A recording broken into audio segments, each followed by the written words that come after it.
BJP के राष्ट्रीय अधिवेशन की बैठक दिल्ली में शुरू हो गई है। यूपी के डिप्टी सीएम केशव प्रसाद मौर्य भी इस बैठक में शिरकत करने आए हैं। हमारे साथ बातचीत करने के मौजूद हैं।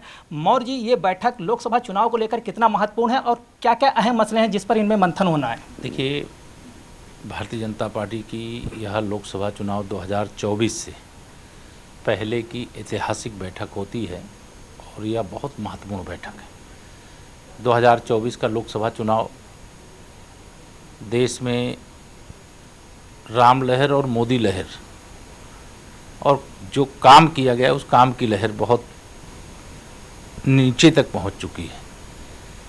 सामने इंडी गठबंधन धुआं धुआं हो गया है, उसका कोई अता पता नहीं। जो बीजेपी ने 370 का टारगेट तय किया है और एनडीए को 400 पार का नारा दिया है, कितना आसान है ये लक्ष्य पाना? निश्चित आसान है, क्योंकि जनता ने ये फैसला ले लिया है और जनता का फैसला माननीय प्रधानमंत्री मोदी जी ने संसद के माध्यम से देश को भी सुना दिया है और जो भाजपा के विरोधी दल हैं, जो इंडी गठबंधन के दल हैं, उनको भी सुना दिया है कि भाजपा 370 और गठबंधन जो हमारा एनडीए गठबंधन है वो 400 पार, और इसको लेकर के कोई संशय नहीं है। मैं यूपी की अगर बात करूं तो 80 की 80 लोकसभा सीटें हम लोग जीतने जा रहे हैं और माननीय नरेंद्र मोदी जी को तीसरी बार देश का प्रधानमंत्री बनने से और बहुत बड़े बहुमत से बनाने के लिए देश तैयार बैठा है, इंतजार कर रहा है कब लोकसभा चुनाव का ऐलान हो, कब उनको मौका मिले कि वह कमल का बटन दबाएं और मोदी जी को तीसरी बार देश के प्रधानमंत्री के रूप में शपथ लेते हुए देखें। कांग्रेस नेता राहुल गांधी भी उत्तर प्रदेश में न्याय यात्रा निकाल रहे हैं। आज प्रधानमंत्री के संसदीय क्षेत्र में हैं और काशी में मंदिर के दर्शन भी करेंगे। क्या कहेंगे राहुल गांधी की इस रणनीति को लेकर? ये सब अगर दर्शन करते हैं तो चुनावी हिंदू बन करके करते हैं। जब चुनाव ना हो और ये दर्शन कर लें, असंभव रहता है। चुनाव होता है तो ये दर्शन के लिए जरूर जाते हैं। और ये भारत जोड़ो न्याय यात्रा नहीं, कांग्रेस छोड़ो और देश बचाओ यात्रा चल रही है इस समय, क्योंकि जहाँ जहाँ पाँव पड़े राहुल के वहाँ वहाँ कांग्रेस का बंटा ढार।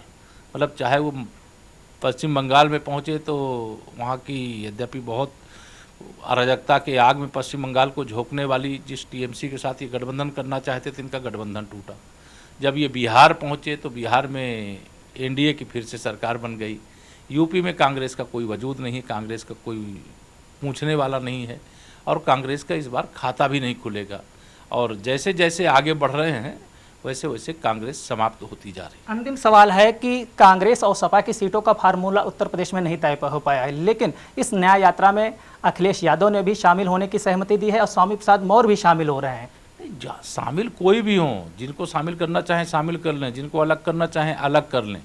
ये मिल कर के लड़ें, अलग अलग लड़ें, लेकिन जीतेगी भाजपा ही 80 की 80, भाजपा गठबंधन ही जीतेगा 80 की 80 सीटें।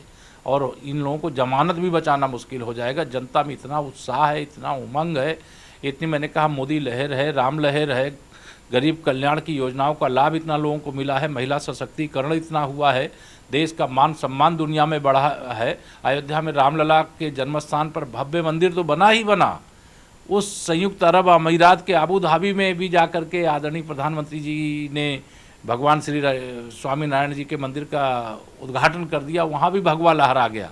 तो यह मोदी है तो मुमकिन है, इसलिए तीसरी बार मोदी सरकार। शुक्रिया हमसे बात करने के लिए। ये थे हमारे साथ डिप्टी सीएम केशव प्रसाद मौर्य, जिनका कहना है प्रदेश ही नहीं देश भर में भगवा लहर है और मोदी है तो मुमकिन है तीसरी बार बीजेपी की सरकार फिर बनने जा रही है। वीडियो जर्नलिस्ट चंदन के साथ संदीप पांडे, न्यूज 18 दिल्ली।